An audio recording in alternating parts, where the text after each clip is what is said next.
Gold trusted gold buyers. మీరు తాకట్టు పెట్టిన బంగారాన్ని విడిపించి ఈ రోజు ఉన్న మార్కెట్ ధరకు కొనబడను.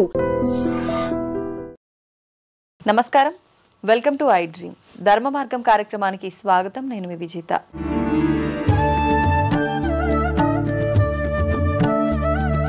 ప్రస్తుతం మనతో పాటు ఉన్నారు ప్రముఖ జ్యోతిష పండితులు నందిబట్ల శ్రీహరి శర్మ గారు. ఇప్పుడు గురుగారితో మాట్లాడి మరిన్ని విషయాలు తెలుసుకుందాం. నమస్కారం గురుగారు. వాగర్థ వివ సంపృక్తౌ వాగర్థ ప్రతిపత్తయే జగతః పితరౌ వందే పార్వతీ పరమేశ్వరౌ. సదాశివ సమారంభాం శంకరాచార్య మధ్యమాం అస్మదాచార్య పర్యంతం వందే గురు పరంపరాం. ఆదిత్యాయ చ సోమాయ మంగళాయ బుధాయ చ గురు శుక్ర శనిభ్యశ్చ రాహవే కేతవే నమః. శృంగేరి జగద్గురు పీఠాధిపతులకి, కంచి పీఠాధిపతులకి నమస్కారములు తెలియజేసుకుంటూ కార్యక్రమాన్ని ప్రారంభిద్దాం. గురుగారు, నవరాత్రులు ప్రారంభమైపోయాయి. అయితే ప్రతి ఒక్కరు కూడా నవరాత్రుల పూజలు ఆచరిస్తూ ఉంటారు. కాకపోతే ఆడవాళ్ళు ప్రత్యేకించి అమ్మవారు అనేసరికి ఆడవాళ్ళకి ఎక్కువగా ప్రీతికరం కాబట్టి ఆడవాళ్ళు ఎక్కువగా ఆచరిస్తూ ఉంటారు. ఆడవాళ్ళకి వీలు కాని పక్షంలో 9 రోజులు కూడా చేసుకోలేకపోయాము అని బాధపడే వాళ్ళు కూడా కొంతమంది ఉంటారు. అయితే అటువంటి వారికి ఆ బాధ కూడా లేకుండా ఉండాలి అని అంటే ఏదో ఒక మనం దానికి ఆల్టర్నేట్గా ఆలోచిస్తే బాగుంటుంది కదా. అలా అని చెప్పి నేను ఈ క్వశ్చన్ తీసుకున్నా. నవరాత్రులు 9 రోజులు కూడా చేసుకోవడం వీలు కాని పక్షంలో ఏ రోజు చేసుకుంటే ఈ 9 రోజులు చేసిన ఫలితం వస్తుంది అంటారు? తెలియచేయండి. చాలామంది ప్రేక్షకుల్లోనమ్మా ఇటువంటి సందేహమే ఉంటుంది. అవును, అంటే మీరు అన్నట్టుగా నవరాత్రులు అమ్మవారికి సంబంధించినటువంటి చేసేటువంటి విధానాలలో ఎక్కువగా స్త్రీలు ప్రముఖ పాత్ర. అంటే ఉపాసనాపరులు మగవాళ్ళు కూడా చేసుకుంటారు. ఎందుకంటే ఈ యొక్క విజయ నవరాత్రులు అని అంటారు వీటిని. కాబట్టి ఏ సంకల్పమైనా నెరవేరడం కోసం ఈ యొక్క నవరాత్రుల్ని ఆచరిస్తారు. ఎందుకంటే మనకు త్రేతాయుగంలో రాముడు కానీ, అలాగే ద్వాపర యుగంలో పాండవులు కానీ ఈ దసరా నవరాత్రుల్లోనే అమ్మవారిని ఉపాసన చేసి విజయాన్ని పొందారు దశమి రోజున. కాబట్టి ఇది విజయదశమిగా అయింది. కాబట్టి అనాదిగా కొన్ని వేల సంవత్సరాల నుంచి, యుగ యుగాల నుంచి వస్తున్నటువంటి ఆచారం భారతదేశం అంతటా కూడా చాలామంది చేసుకుంటూ ఉంటుంటారు. అయితే కొన్ని కారణాల వల్ల కొంతమంది మగవాళ్ళు కూడా చేసుకోలేకపోతారు. కొంతమంది కారణాల వల్ల కొంతమంది స్త్రీలు ముఖ్యంగా ఎంతో సంతోషంతో మొదలు పెడతారు. ప్రకృతి పరంగా వారికి వచ్చేటువంటి ఋతుక్రమం ఆటంకంగా రావడం, తద్వారా అయ్యో మొదలు పెట్టామే మనకి ఇబ్బంది అయిపోయింది అని చాలామంది బాధపడడం ఎట్లా. అట్లాగే ఇంకా కొంతమంది మొదలు పెట్టేటువంటి నవరాత్రుల ప్రారంభంలోనే ఇలా రజస్వలు అవ్వడం, ఈ విధంగా ఉండడం వల్ల మనం చేసుకోలేకపోయాం, మొదటి నుంచి చేసుకోలేకపోయాం అని కొంతమంది ఆడవాళ్ళు చాలా బాధపడుతున్నారు. మధ్యలో కూడా ఆటంకం వచ్చి మధ్యలో చేసుకోకపోలేమని కొంతమంది ఆడవాళ్ళు. అలాగే ఇంకా చెప్పాలంటే మగవాళ్ళు కూడా మేము కొన్ని కారణాల వల్ల ఇబ్బందులు వచ్చినట్టే, ఇంట్లో అంటూ సొంటూ మైలా ఉంటాయి కదమ్మా, ఆ యొక్క పాడ్యం నుంచి చేసుకోలేని వాళ్ళు ఉంటారు. ఆ మనసు బాధ ఉంటుంది. ఏ పని తలపెట్టినా అమ్మవారి మీద ఉండేటువంటి అచంచలమైనటువంటి భక్తి శ్రద్ధల వల్ల అటువంటి వాళ్ళు చేసుకోలేకపోతున్నామని బాధపడుతుంటారు కదా. అటువంటి వాళ్లకు మన శాస్త్ర ప్రకారం మనకు చెప్పబడినటువంటి సులువైన మార్గం ఒకటి ఉందమ్మా. ఏంటనంటే ఈ నవరాత్రులు, ముఖ్యంగా నవరాత్రుల్లో మొదటి 3 రోజులు మహాలక్ష్మి, తర్వాత 3 రోజులు మహాకాళి, తర్వాత 3 రోజులు మహాసరస్వతి. కాబట్టి ఈ ముగ్గురమ్మల మూలపుటమ్మ రూపమైనటువంటి లలితాదేవిని దశమి రోజున మనం పూజించే ఆచారం. కాబట్టి ఈ నవరాత్రులలో ఆఖరి రోజైనటువంటి నవమి తిథి ఉంది కదమ్మా, ఈ నవమి తిథి రోజున మహాలక్ష్మి, మహాకాళి, మహాసరస్వతి స్వరూపముగా అమ్మవారిని కొలిచి, లలిత అమ్మవారిని ముగ్గురమ్మలని నవమి తిథి రోజున కొలిచి, దశమి తిథి రోజున లలితాదేవిని ఎవరైతే పూజ చేస్తారో వారికి 9 రోజులు చేసినటువంటి పుణ్య ఫలితంతో పాటుగా వారి సంకల్పం అతి శీఘ్రంగా కార్తీక మాసం పూర్తయ్యే లోపల వాళ్ళ సంకల్పం నెరవేరుతుంది. ఓకే, మరి మొదటి రోజు ఆ ముగ్గురు అమ్మవార్లను పూజించమన్నారు కదా గురుగారు. మరుసటి రోజు దశమి రోజు లలిత అమ్మవారిని. ఈ పూజా విధానం ఏ రకంగా ఉండాలి? అంటే మనకు సాధ్యమైతే 3 ఫోటోలు ఉండేటువంటి దొరుకుతాయి, చిత్రపటాలు. ఓకే, మహాలక్ష్మి, మహాకాళి, దుర్గా కాళి అంటే కాళి అని కాకుండా దుర్గా అమ్మవారు, లేదు సరస్వతి. ఇంకా ఈ 3 పటములు చిత్రములు ఉన్నటువంటి చిత్రపటము కానీ, లేదా 3 విగ్రహాలు కానీ, లేకపోతే లలిత అమ్మవారినే పెట్టండి. త్రిమూర్తి అమ్మవారు, ముగ్గురమ్మల మూలపుటమ్మ కాబట్టి ఆమె ఫోటో పెట్టుకున్నా, లేదు 3 పసుపు ముద్దలు చేయండి. ఓకే. అమ్మవారి గౌరీ అమ్మవారు అంటారు కదా, 3 మహాలక్ష్మి అమ్మవారికి ఒక పసుపు ముద్ద, మహాకాళి, మహాసరస్వతి 3 పసుపు ముద్దల్ని తయారు చేసిన తర్వాత ఈ యొక్క త్రిగుణాల కలయిక ఈ అమ్మవారి స్వరూపం. కాబట్టి ఈ సంబంధించినటువంటి నవమి తిథి రోజున చక్కగా ఆ 3 పసుపు ముద్దలను తయారు చేసిన తర్వాత మొట్టమొదలు ఆ నవమి తిథి రోజున గణపతి పూజ చేసుకోవాలి. గణపతి ప్రార్థన, గణపతి యొక్క అనుజ్ఞ తీసుకొని ఇన్ని రోజులు చేసుకోలేకపోయాను గణాధిప, ఈ ఒక్క రోజున చేసుకున్నటువంటి పుణ్య ఫలితం అంతా కూడా 9 రోజులు చేసిన విధంగా నాకు ఫలితం ఇవ్వమని ఆ గణపతి దేవుని అర్థించి ఆ విధంగా ముగ్గురమ్మలకి సంబంధించినటువంటి పూజా క్రతువు ప్రారంభం చేయాలి. అంటే ఎలా చేయాలి అని అనుకుంటే మొట్టమొదలుగా మొదటి 3 స్వరూపంలో మహాలక్ష్మి అనుకున్నాం కదా, కాబట్టి వీలైతే ఆ అమ్మవారికి లక్ష్మీ మూలమంత్రముతో ఆవాహన చేయాలి. లేదా లక్ష్మీ ధ్యాన శ్లోకం ఉంటుంది, లక్ష్మీ క్షీర సముద్రరాజతనయామని. ఆ యొక్క ధ్యాన శ్లోకంతో అమ్మవారిని ఆవాహన చేసి మీకు సమయం ఉంటే, వీక్షించేటువంటి ప్రేక్షకులకి సమయం ఉంటే లక్ష్మీ సహస్రనామం చదవండి. చదివిన తర్వాత లేదా లక్ష్మీ అష్టోత్తరం 3 సార్లు చదవండి. తదనంతరం మహాకాళి అనుకున్నాం కదా, దుర్గా అమ్మవారి స్వరూపంగా రావాలి. వచ్చిన తర్వాత ఆ దుర్గా అమ్మవారికి సంబంధించినటువంటి మూల మంత్రం శ్లోకం, ధ్యాన శ్లోకం ఓం జాతవేద శేషనవా సోమమరాతి యతో నిదహాతి వేద అని చెప్పి ఆ యొక్క ధ్యాన శ్లోకంతో, దుర్గా ధ్యాన శ్లోకంతో ప్రారంభం చేసి ఆ అమ్మవారికి చక్కగా మళ్ళీ దుర్గా సహస్రనామము కానీ దుర్గా సహస్రనామం ఒకసారి లేదా దుర్గా అష్టోత్తరం 3 సార్లు చదవాలి. సహస్రనామం అయితే ఒకసారి, అష్టోత్తరం అయితే 3 సార్లు. తర్వాత మహాసరస్వతి, మళ్ళీ సరస్వతి మూలం ధ్యాన శ్లోకం ఉంటుంది, యాకుందేందు ధవళ అనేటువంటిది. ఆ యొక్క ధ్యాన శ్లోకంతో పాటు సరస్వతి సహస్రనామం లేదా సరస్వతి అష్టోత్తరం 3 సార్లు చదవాలి. చదివిన తర్వాత వీలైతే భగవంతుడి శక్తినిస్తేనే 3 రకాలైనటువంటి నైవేద్యములు, లక్ష్మీ అమ్మవారికి పాయసం, దుర్గా అమ్మవారికి చిత్రాన్నం, సరస్వతి అమ్మవారికి దద్దోజనం, ఈ 3 చేసి ఆ అమ్మవారికి నైవేద్యంగా పెట్టాలి. పెట్టి ఈ విధంగా 9 రోజులు చేసుకోకపోయాను తల్లి, కానీ ఈ 9వ రోజు ఆఖరి రోజు అయినటువంటిగానే చేసుకునే భాగ్యం కలిగించావు. కాబట్టి నీ అనుగ్రహం నా కుటుంబం మీద, నా మీద, ఈ భూమి మీద నివసించే ప్రజల మీద ఉండాలి, అందరినీ చల్లగా కాపాడు తల్లి అని చెప్పి అమ్మవారికి నమస్కారం చేసుకొని తర్వాత విజయదశమి రోజున అప్పుడు ఈ యొక్క పొద్దున్నే లేచి కాలకృత్యాదులు తీర్చుకొని ఇల్లంతా కూడా చక్కగా శుభ్రపరచుకొని తర్వాత గళ్ళ ఉప్పు, పసుపు, గోమూత్రము వీటన్నిటినీ వేసిన తర్వాత చక్కగా తులసి దళాలు వేసిన తర్వాత ఆ నీటితో ఆ పూజా మందిరం అంతా కూడాను శుభ్రపరచుకొని చక్కగా మళ్ళీ పూలమాల, దీపారాధన ఇవన్నీ చేసిన తర్వాత ఆ లలిత అమ్మవారి ఫోటోకి చక్కగా పూలమాల అలంకరణ చేసి ఆ లలిత అమ్మవారికి మళ్ళీ గణపతి పూజ మళ్ళీ చేసుకోవాలి. గణపతి అనుజ్ఞ చేసుకొని అపరాజిత రూపముగా ఆ యొక్క అమ్మవారిని పూజించాలి. లలితా సహస్రనామ పారాయణం చేసి బెల్లం పాయసం నైవేద్యంగా పెడితే చాలు. ఈ విధంగా 2 రోజుల పాటు కనుక చేసుకుని, ఇది 9 రోజుల పాటు చేయలేని వాళ్ళు నవమి తిథి రోజున చేసినటువంటి ఫలితంగా 9 రోజులు చేసిన పుణ్య ఫలితంతో పాటు సామ్రాజ్య పట్టాభిషేక ముహూర్తముగా ఆ యొక్క అధిదేవతగా అమ్మవారిని పూజ చేసి లలితా అమ్మవారిని మనకందరినీ విశ్వాన్ని పాలించే తల్లిగా భావన చేస్తూ అమ్మవారికి పొగుడుకుంటూ చేసేటువంటి కార్యక్రమమే ఈ యొక్క పట్టాభిషేక మహోత్సవం లాగా చేసుకోవడం, ఆనందంగా చేసుకోవడం విజయదశమి రోజున.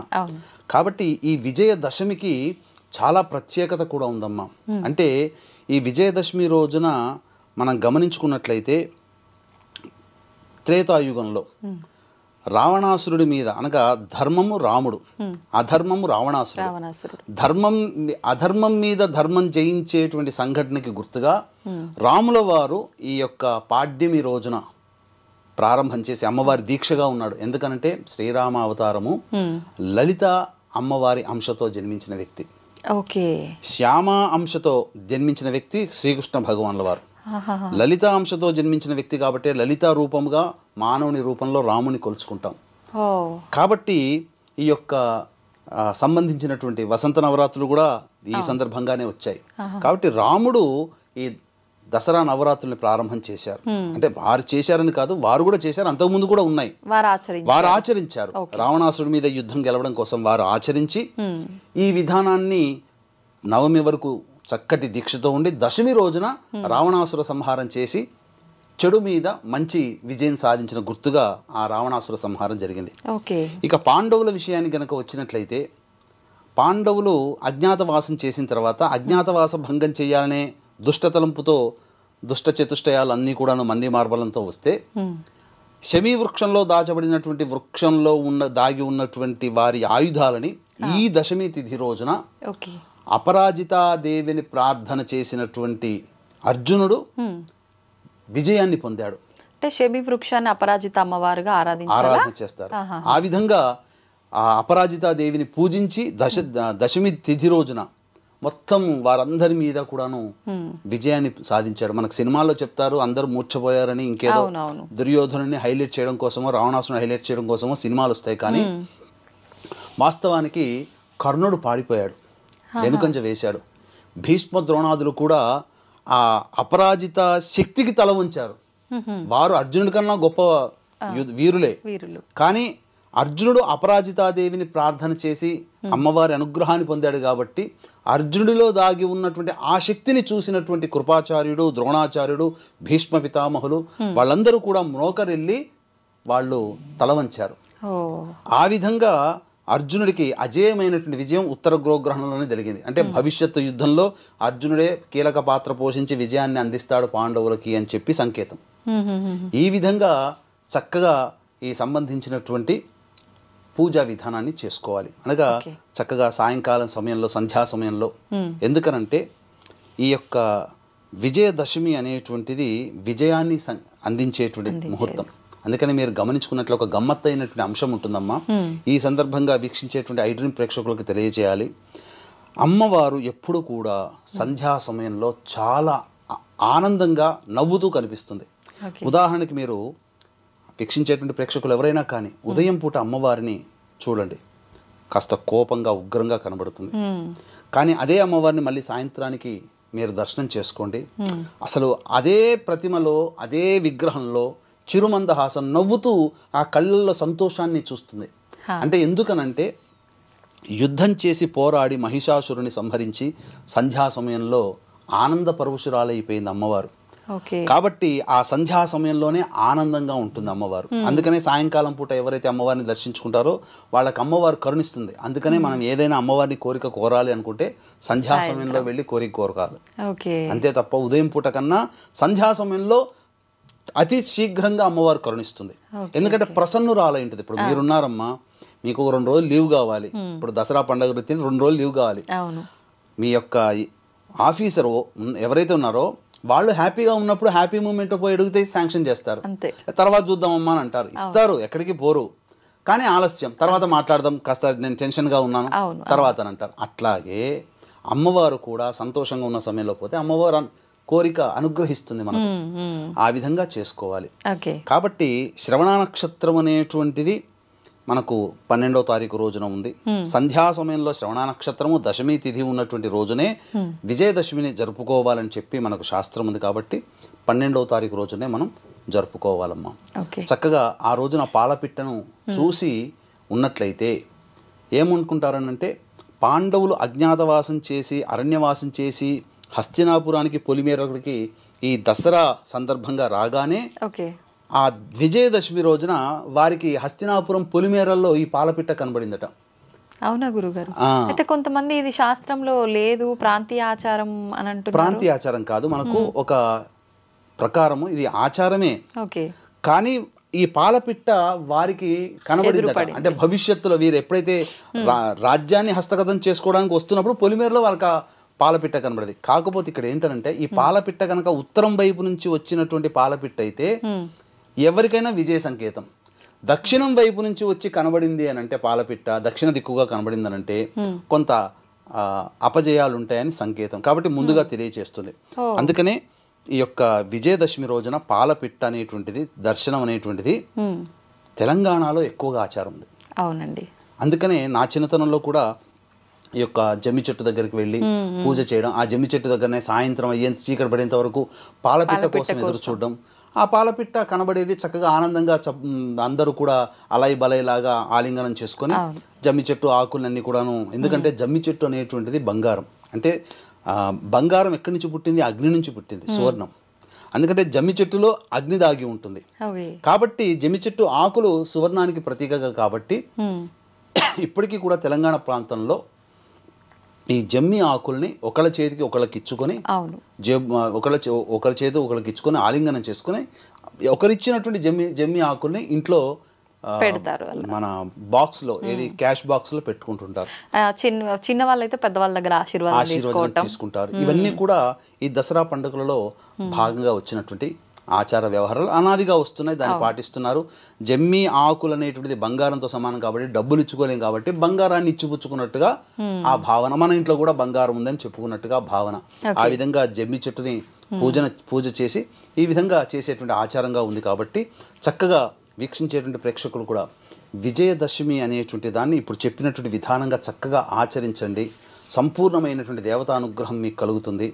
ఆ విధంగా మనకు సంబంధించినటువంటిది ఈ విజయదశమి రోజున ఉన్నటువంటి ముహూర్తంలో కనుక చూసుకున్నట్లయితే దుర్ముహూర్తం 6:12 నుంచి 7:45 వరకు ఉంది 12వ తారీఖు రోజున ఉదయమేనమ్మా. అలాగే వర్జం కూడా 9:14 నుంచి 10:46 వరకు ఉంది. కాబట్టి ఈ యొక్క 2 సమయాలు గనక పక్కకు పెట్టి మిగతా సమయంలో దేవతా పూజ చేసి అమ్మవారికి నైవేద్యం ఇవన్నీ లలితా సహస్రనామం చదువుకోవచ్చు ఆ రోజున. ఈ విధంగా చేసుకుంటే మంచి ఫలితాలు కూడా కలుగుతాయి. కాబట్టి ఈ విజయదశమి సందర్భంగా అంటే ఉగాది సందర్భంగా మన పీఠం ఆధ్వర్యంలో సంవత్సరం పాటు ప్రతి నెల ఒక్కొక్క పుణ్యతిథి రోజున కొన్ని కార్యక్రమాలు చేస్తున్నామని చెప్పడం జరిగింది. ఆ విధంగా ఒక బ్యాచ్ కంప్లీట్ అయిపోయింది. బ్యాచ్ అనేది స్టార్ట్ అయింది. చాలామంది అందులో అప్పుడు మేము నమోదు చేసుకోలేకపోతున్నాం, సెకండ్ బ్యాచ్ ఉంటే బాగుంటుంది కదా అని చెప్పి చాలామంది అంటున్నారు. కాబట్టి ఈ దసరా నవరాత్రుల సందర్భంగా ఈ యొక్క ఆశ్వీజ పౌర్ణమి నుంచి సెకండ్ బ్యాచ్ స్టార్ట్ అవుతుంది. అంటే ఆ బ్యాచ్లో నమోదు చేసుకున్నటువంటి వాళ్ళు ప్రతి నెల సంవత్సరం పాటు ప్రతి నెల ఒక్కొక్క క్షేత్రంలో విధానంగా కొన్ని పూజా కార్యక్రమాలు అనేటువంటివి, హోమాది కార్యక్రమాలు, జీవితంలో విద్య, వివాహ, ఉద్యోగ, దాంపత్య, సంతాన, అనారోగ్య సమస్యల నివారణకి హోమాది కార్యక్రమాలు ఒక్కొక్క క్షేత్రంలో చేయించడం జరుగుతుంది. అది సంవత్సరం పాటు జరుగుతుంది. లేదు ఆశ్వీజ పౌర్ణమి రోజున ఒక్కరోజు చేసుకునే పూజల్లో మాకు గోతనామాలు నమోదు చేసుకుంటామన్నా పర్వాలేదు, సంవత్సరం మొత్తం నమోదు చేసుకున్నా పర్వాలేదు, అటువంటి వాళ్ళకి అవకాశం ఉండదు. ప్రతిదీ కూడా వీడియో తీసి ప్రతి నెల జరిగినటువంటి పూజా విధానం వాళ్ళకి పంపించడం జరుగుతుంది. అవకాశం ఉన్న వాళ్ళు కార్యక్రమ తదనంతరం కాంటాక్ట్ చేసి సంవత్సరానికి సంబంధించినటువంటి పూజలో నమోదు చేసుకుంటారా లేదా ఆశ్వీజ పౌర్ణమికి సంబంధించినటువంటి పూజలు నమోదు చేసుకుంటారా అనేది మీ యొక్క విజ్ఞత అని చెప్పవచ్చు. గురుగారు, లలితా సహస్రనామం ఈ నామం ప్రతి ఒక్కటి కూడా ఒక్కొక్క మంత్రంతో సమానం అని చెప్పి చెప్తూ ఉంటారు. అయితే మనం కొన్ని ఈ మధ్యకాలంలో వింటున్నాం ఈ నామం చేయడం వల్ల ఇటువంటి ఫలితం కలుగుతుంది అని చెప్పి. అయితే ముఖ్యంగా ప్రతి ఒక్క కుటుంబంలో కూడా చాలా వరకు చూస్తున్నాం ఒక సమస్య ఏంటంటే పిల్లలకు సంబంధించి, పిల్లలు అంటే అసలు వినట్లేరని చెప్పి, లేదంటే చదువు పైన ఏకాగ్రత లేదు అని చెప్పి, మొండిగా ఉంటున్నారు పిల్లలు అని చెప్పి ఇలా వింటూ ఉంటాం చాలా వరకు. నిజంగా అటువంటి పిల్లలు ఉన్నవాళ్ళు ఎటువంటి నామాన్ని చేస్తే బాగుంటుంది? ఇంకొక విషయం, కొంతమందికి ఎక్కువగా ఇరుగు పొరుగు వాళ్ళతో మనం ఎంత కరెక్ట్గా ఉన్నా ఏదో ఒక ఇబ్బంది అనేది కలుగుతూనే ఉంటుంది వాళ్ళ వల్ల. అటువంటి వారు ఎటువంటి నామం చేస్తే బాగుంటుంది అంటారు? ఈ యొక్క లలిత అనేటువంటిది ఒక మంత్రమేనమ్మా. ప్రతి నామము ఒక మంత్రమే. ఇప్పుడు మనం ఆ అమ్మకి అందరూ సమానమే, మంచివాడు సమానమే, చెడ్డవాడు సమానమే. చెడ్డవాడు కదా అని చెప్పేసి శిక్షించడం కాకుండా చెడ్డవాడిని కూడా మంచి మార్గంలో పెట్టి వానికి మోక్షాన్ని ప్రసాదించే తత్వము అమ్మతత్వం. ఇప్పుడు తల్లిదండ్రులలో తండ్రికి ముఖ్యంగా ఈ కొడుకు అంటే ఇష్టం, ఈ బిడ్డ అంటే ఇష్టం, అలా ఉంటుంది. ఒక 4 కొడుకులు 4 సంతానం ఉన్నారనుకో, తండ్రికి ఉంటుంది, కానీ తల్లికి అట్లా ఉంటుందా? ఉండదు. 4 కొడుకులు సమానమే. 4 కొడుకుల్ని లేదా 4 బిడ్డల్ని అంతే ప్రేమగా చూస్తుంది, అంతే ప్రేమగా వాళ్ళకి ఆప్యాయతగా అన్నం పెడుతుంది. నాకు ఈ అమ్మాయి లేదా ఈ అబ్బాయి అంటే ఇష్టం అని చెప్పి బండెడు కూడు పెట్టదు, ఈ అమ్మాయి ఇష్టం లేదని చెప్పేసి చిప్పెడు కూడు పెట్టదు. అంటే ఇక్కడ ఏంటంటే తల్లిదండ్రులను మనం తక్కువ చేస్తున్నామని కాదు, ఆ తత్వంలో తల్లి యొక్క తత్వం యొక్క గొప్పతనాన్ని మనం ఈ మాటల ద్వారా మనం తెలియజేసుకుంటున్నాం. ఆ భావనతో చూడాలి. తారతమ్యం లేదు తల్లి ప్రేమకి. ఇప్పుడు అమ్మవారి యొక్క జగజ్జనని లలిత అమ్మవారు. అవునండి. అసలు ప్రతిరోజు లలితా సహస్రనామ పారాయణం చేసిన వ్యక్తికి కొంతకాలం అయిన తర్వాత, ఒక సంవత్సరం తర్వాత వాళ్ళ జీవితంలో చాలా మార్పులు వస్తాయి. అది తెలుసుకోలేక దైవం కాని దైవాన్ని, మానవుడిగా పుట్టినటువంటి మనలాగా పుట్టి శరీరముతో పుట్టి మరణించిన వాడిని గుళ్ళు కట్టి గోపురాలు కట్టి పూజలు చేసి